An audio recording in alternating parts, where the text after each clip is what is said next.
अनंत कोटि दंडवत सतगुरु देव को। कल अपना विषय चल रहा था ब्रह्म प्रकाश का 134 श्लोक। अज्ञान से अति दूर है साईं। साईं कहते स्वामी को, सृष्टि का स्वामी, शरीर का स्वामी। ज्ञान से अपना आप, तत्वज्ञानी का अपना आप ब्रह्म स्वरूप साक्षात हो जाता है। अज्ञान से परमात्मा दूर है और जीव भटकता रहता है, उसको ढूंढता रहता है। रमज समझकर समझ बैठ गई, शेष हुआ साक्षात। जब ये सारा रहस्य जान जाएगा तो जो बुद्धि है ये रहस्य को समझ करके अपने कारण में लीन हो जाएगी। बुद्धि भी उसके पास नहीं रहेगी। जो अभी पढ़ा था ना कि मैं तत्व समष्टि बुद्धि से व्यष्टि बुद्धि हुई, अहंकार से। अहंकार कहते हैं जो बैठा है सामने, मैं कर रहा है। इसके पास व्यष्टि बुद्धि है, छोटी बुद्धि है, एक शरीर की बुद्धि है। व्यष्टि समझते हो? व्यष्टि कहते हैं एक शरीर को और समष्टि कहते हैं ब्रह्मांड को। ब्रह्मांड ईश्वर का स्वरूप है और व्यष्टि जीव का स्वरूप है। अब इसमें जो बुद्धि है वो अहंकार से है। अहंकार ही व्यष्टि बुद्धि है। अहंकार ही कहता है मैं शरीर हूँ, 5 मीटर 2.5 मीटर जितने का लंबाई है चौड़ाई है, ये उसको मान लेता है। तो कहा जो ये रहस्य समझ जाएगा, गूढ़ रहस्य, तो बुद्धि भी अपने कारण में लीन हो जाएगी। माने व्यष्टि अहंकार भी लय हो जाएगा। अहंकार ही तो सारा झगड़े की जड़ है। मैं शरीर होते सारा 3 शरीर हमने आत्मा पर ओढ़ लिए, आत्मा को छुपा लिया 3 शरीरों में। तो आगे कहा जो शेष साक्षात हुआ, आपको कल बता दिया था खुले में, प्रकाश स्वरूप जो सारी सृष्टि का 3 गुणों की सृष्टि का, 3 गुण की सृष्टि कौन कौन सी है कल बताई थी खोलकर। 3 शरीर, स्थूल सूक्ष्म कारण, अध्यात्म अधिदैव अधिभूत। ये 3 गुणों से परे तुम प्रकाशक, सुषुप्ति के प्रकाशक साक्षात हो जाते हो। अब जब प्रकाश स्वरूप अपना हमें साक्षात हो गया तो आगे कहा वो आत्मा है। यही आत्मा है जो प्रकाश स्वरूप आपका स्वरूप है। और ये आपका स्वरूप प्रकाश के साथ शरीरों की मिलावट है, बस इतना सा फर्क है। मिलावट को निकाल दो, इस वक्त भी आप हो। तो कहा कि ये जो नर जान लेता है, जो ये बात जान लेता है कि आत्मा मैं हूँ और प्रकाश मेरा स्वरूप है, जो नर लेवे जान अजपा जाप चले जीवन भर, जीवन मुक्त है मान। उसका अजपा जाप चलता है, अहम अस्मि, अहम अस्मि का, कैवल्य का, उसका अस जपा जाप चलता है। उसको जपना नहीं पड़ता मन से, वो तो मन के पीछे मन का प्रकाशक अपने में स्थित हो जाता है। तो अजपा जाप चलता है। तो कहा वही जीवन मुक्त है। जीवन मुक्त कौन है? जिसने अपने 3 शरीरों में अपने मुक्त स्वरूप को, आवरण को हटा दिया, शरीरों के आवरण को हटा दिया। इस वक्त भी आप मुक्त हो। जानकार जब मुक्त अपना स्वरूप नग्न कर लेता है तो उसको जागृत में भी वो शरीर से अलग बैठा रहता है। उसकी 2 में से कार्य होता है, एक उसकी प्रकाश वाली, एक उसकी शरीर वाली। वो अपने स्वरूप में स्थित होकर के अपना पाठ करता है। पाठ भी करता नहीं है, उसके द्वारा होता है। तो कहा स्थूल शरीर से भी तुम असंग हो, मुक्त हो। इस वक्त जान लो कि देखो शरीर के सबसे जितने भी पुर्जे हैं, फिर मन के जितने पुर्जे हैं, उन सब से तुम साक्षी हो, तुम उससे अलग हो, न्यारे हो। ध्यान से देखो, इस वक्त भी देखो। तो जो तीनों शरीरों से अपने को मुक्त स्वरूप जान लेता है कि मैं सदा मुक्त हूँ। आप एक बात मुझे बताइए, गलती तो सारा चेतन ही करता है, जड़ बेचारा क्या करेगा? शरीर तो मुर्दा है, शव है, भला किसको बांधेगा? आ रही है मेरी बात समझ में? ये शव किसको बांधेगा? शव कभी उठ के किसी को बांध सकता है, पकड़ सकता है? हम इसको पहन लेते हैं तो कहते हैं बंधन है, बंधन है, शरीरों के बंधन है। अरे हमने पकड़ रखे हैं, हमने ही सब मान रखा है। बंधा तो चेतन है, गलती चेतन कर रहा है। चेतन ही तो बांधता है, जड़ कहाँ बंधा है? जड़ कैसे बांधेगा? मुर्दा कैसे बांधेगा? और कहानी भी बहुत बार आपको सुनाई है कि एक शिष्य ने कहा, गुरुदेव मेरे को तो छोड़ते नहीं है घर के, मैं क्या करूं, मेरे को घर के छोड़ते नहीं है। अब जो महात्मा होते वो तो जानकार होते। एक दिन जब शाम को घूमने गए तो गुरुदेव ने जाकर के वृक्ष को जोर से जकड़ लिया, उसको जफ्फी डाल दी, कह आओ आओ मुझे छुड़ाओ, पुत्र छुड़ाओ। वो कह गुरुदेव क्या करते हो, इस उम्र में आपको क्या हो गया है? आपने वृक्ष को पकड़ रखा है और आप कहते हो छुड़ाओ। कहता बस तेरे प्रश्न का उत्तर है, क्योंकि तूने पकड़ रखा है। चेतन गलती करता है, बंधन चेतन बांधता है, जड़ थोड़ी बांधेगा। इसलिए होश में आ जाओ, समय कम है, काम ज़्यादा है। ये कोई साथ नहीं जाएगा। मुझे 3 प्रश्नों के उत्तर दे दो, अगर वो सही हैं तो आप डूबे रहो वहाँ, नहीं तो 23 घंटे डूबो, 24वां घंटा किसी को मत दो, अपने नाम लिखो। वहाँ पर भी 1 घंटा लिखो, पर वहाँ पर भी मजबूरी में देना पड़े तो दे दो, पर 1 घंटा बिल्कुल ना दो। तो कहा ये बात नर समझते हैं, नर शब्द लगाया, मनुष्य नहीं लगाया यहाँ पर। नर का मतलब क्या है? अब आपको समझाते हैं कि मनुष्य के अंतःकरण के 4 श्रेणियां होती हैं। जन्मना जायते शूद्र, जन्म से इसके पास मन के अंदर कौन सी श्रेणी है? ये शूद्र वृत्तियों से पैदा होता है, पाशविक वृत्तियों से पैदा होता है। लड़ाई झगड़ा कभी हम बच्चों को नहीं सिखाते, वो अपने आप सीख के आते हैं। पर नमस्ते करना दम लग जाता है। तो कहा पहले मनुष्य की 4 श्रेणियां हैं अंतःकरण की। अंतःकरण ही तो बदलना है। मनुष्य पशु, जन्म से पशु है, फिर पिता और माता संस्कार देते हैं, गुरु गायत्री मंत्र देते हैं, जनेऊ संस्कार कराते हैं, उस वक्त ये मनुष्य होता है। अगर कहना मानता है गुरु का, माता पिता का, तो इसके विकार दबते हैं और अच्छाइयाँ जगती हैं, तब ये मनुष्य मनुष्य। पहली श्रेणी में मनुष्य पशु, फिर मनुष्य मनुष्य। और जब कोई ज्ञानी गुरु मिल जाते हैं, वो इसको ज्ञान देते हैं, तब ये नर श्रेणी में आता है, श्रेष्ठ श्रेणी में। इसका अंतःकरण ऊंचाई की बात स्वीकारता है, उसको ही विचारता है, तब इसमें विचार पैदा हो जाता है।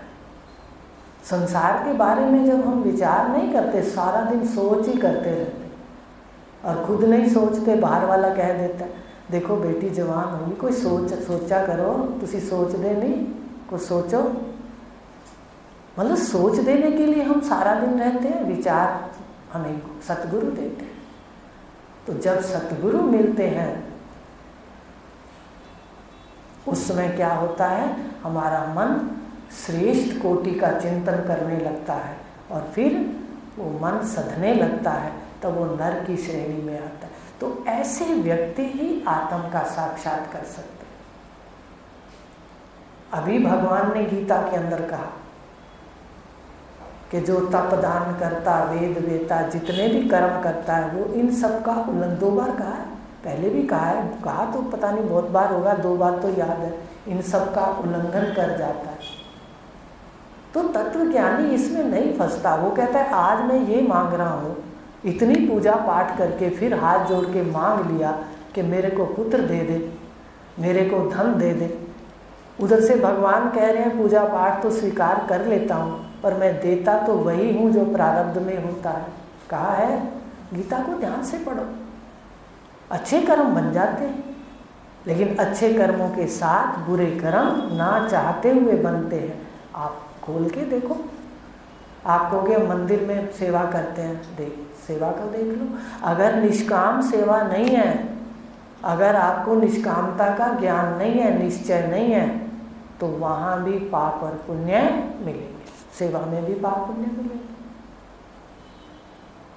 क्योंकि कहीं हम गलत कर देते हैं, कहीं बोल देते हैं, कहीं किसी को हटा, कोई भी कार्य करते हैं, किसी के मन को चोट पहुंचा देते हैं। तो ये क्या है, सारा का सारा जितना सिलसिला है 5 दर्शन का, जितनी हमारी सीढ़ियां हैं घर जाने की, वहाँ पाप पुण्य का एक पड़ाव है। यहाँ पापों से पुण्य से भगवान कह रहे हैं, उपनिषद कह रहे हैं, तत्र का मोहा का शोका, पाप पुण्य शोक मोह से वो तर जाता है। तो जब हम अपने स्वरूप में जाते हैं तब जाकर के ये सारा छूटता है, तो उसको मुक्त कहते हैं। भाई ये समझ आ जाए कि ये झूठ है, या तो मुझे बता दो सच है। हर जन्म पति बदलते हैं, पुत्र बदलते हैं। सच सच देखना, कौन मन से पूछा करो, जब मन फंसे ना, कहो क्या ये शरीर साथ जाएगा, क्या ये परिवार, क्या ये धन ऐश्वर्य जाएगा। इतना मन से आना है ज्ञान में, कहेगा नहीं नहीं नहीं जाएगा, तो क्या फिर गलत किस लिए। अगर इतना ही रोज मनन करोगे तो भी मन बदलने लग जाएगा। मन को बदलना ही तो है, दिखावा थोड़ी करना है। दिखावे से थोड़ी साधना, दिखावा नहीं है। साधना अंदर बैठ के तप करना है, अपने मन को पकड़ना, वाणी को पकड़ना, क्रिया को पकड़ना, यही तो तप है। पाप पुण्य में ना फंसना। सारा दिन चाहते हैं, थोड़ी सी पूजा करते हैं, भगवान से क्या क्या मांग लेते हैं। यहाँ भी आते हैं तो निष्काम नहीं कहते हैं, यहाँ भी दे दो, लेकिन आप मांगने का ढंग भी आपको बताया था। एक मांगना होता है अपन पैसे खर्च करें, अपनी पूजा पाठ खर्च की। एक होता है आप देखो गुरुदेव मेरी साधना में ये बाधा आ रही है। मान लो कोई घर में विकार है या किसी के गुण में, अपने को स्वभाव में दिक्कत है, तो गुरुदेव बाधा आ रही है, बाधा दूर करो। अंतर है, एक मांगा कि भाई मेरे को ये सुख दे दो, एक मांगा भाई मैं आपकी साधना करना चाहता हूँ पर इस साधना में ये बाधा आ रही है, इसको दूर करो। देखो बात वही है, एक में आपका लक्ष्य साधना है और एक में आपका लक्ष्य विषय है। आ रही है मेरी बात समझ, एक विषयों की।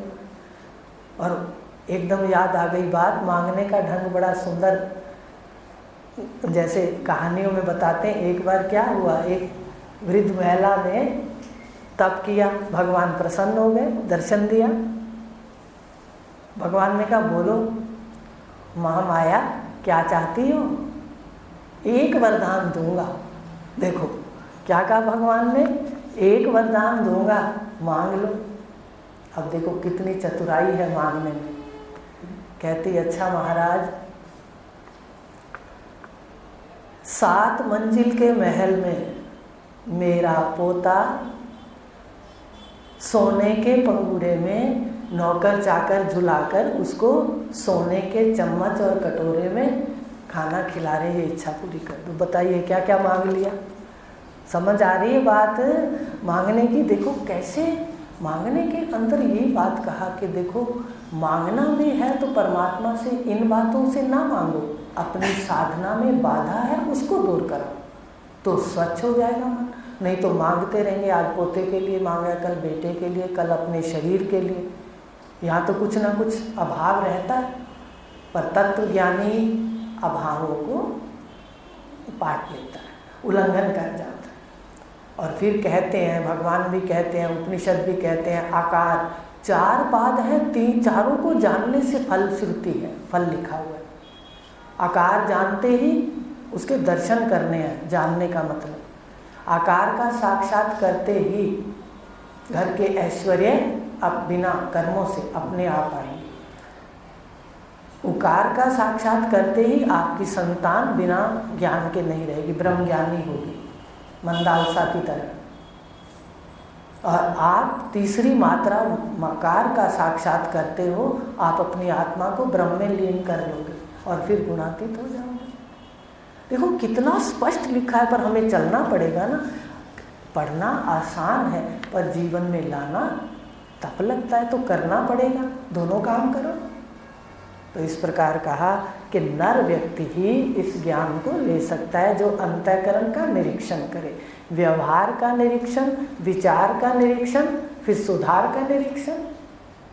व्यवहार का करे निरीक्षण, फिर विचार करे कि विचार कैसे चल रहे हैं, व्यवहार फिर भी सुधार लेते हैं, विचार ध्यान से देखा करो। विचारों के पीछे पड़ना है, गलत विचार आने नहीं देना, महावाक्य शुरू कर देना है, शरीर का शुरू कर देना, जो मंत्र मिले हैं शुरू कर देना है। तो ऐसा व्यक्ति जीवन मुक्त हो जाता है जो इस सारे 3 गुणों की माया को पार कर लेता है। ठीक है, 135 अब 136 में है। फिर वो जब पार कर लेता है तो स्थिति ब्रह्म प्रकाश में रहती। अब ब्रह्म प्रकाश में स्थिति रहती है, भगवान कृष्ण को ना भूलना। फिर वो क्या जगत से अलग नहीं बैठता कहीं जाके, वो फिर संसार में उतरता है जानकार होकर के। फिर इसमें जो कर्मों से जो उसके जिस काम के लिए आया था वो काम उसके द्वारा होते हैं, पर उसका कर्तापन नहीं होता। क्या करता है? स्थिति ब्रह्म प्रकाश में रहती, अपने स्वस्वरूप में स्थिति रहती है, शून्य से परे सदा रहता है। जगत उसको सदा शून्य दिखता है, इतना होते हुए भी क्या दिखता है? अव्यक्त दिखता है, शून्य दिखता है। माया का स्वरूप कैसा है? शून्य है। दर्शन किया करो अंदर, सुषुप्ति में तो करते ही हो। और फिर कर्म करे वर्ण के धर्म के अनुसार, वर्ण धर्म के अनुसार। आप भगवान कृष्ण को देख लो, भगवान राम को देख लीजिए, कैसे उन्होंने अपने सारे कर्तव्य किए, कोई नहीं छोड़े। भगवान राम तो कर्तव्यों की पराकाष्ठा है, वो तो समझ ही नहीं आती कि कैसे महान हैं जिन्होंने इतने कार्य किए। और भगवान कृष्ण की सहज अवस्था है, वो बेटा बेटी आ गई तो उसके साथ हो रहा है व्यवहार, बेटा आ गया उसके साथ कोई युद्ध हो रहा है, उसके साथ कोई घर में बैठे हैं रुक्मिणी के साथ, उनके साथ पढ़ा है ना उसके अंदर, भागवत के अंदर। तो इसी प्रकार वो वर्ण धर्म के कर्म करता है, जो उसका वर्ण है। कितने वर्ण हैं? 4 वर्ण है ना, जैसा उसका वर्ण है। ब्राह्मण वर्ण है तो ज्ञान पठन पाठन उसका मन होगा, क्षत्रिय वर्ण है तो वो सारा का सारा वही कार्य करता है, वर्ण धर्म के अनुसार कर्म करता है। और जीवन मुक्त वही हो जाए बांधे नाही कर। जब सारे कार्य असंग रहते हैं तो वो जीते जी बंधनों से मुक्त हो जाता है। इसको कहते हैं जीवन मुक्त। विधेय मुक्त कहते हैं जो देह से भी मुक्त हो जाता है। पर एक बात है, राजा जनक को पहले ही विधेय मुक्त की उपाधि मिल गई थी। कल इसकी बात खोलेंगे, आप याद दिला लेना। तो जो अपने स्वरूप में बैठता है वो वर्ण धर्म के फिर संसार में उतरता है, वर्ण धर्म के कर्म करता है और वही जीवन मुक्त रहता है। सारे संसार में विचरण करते हुए भी वो 3 गुणों से मुक्त रहता है और कर्म उसको नहीं बांधते। ओम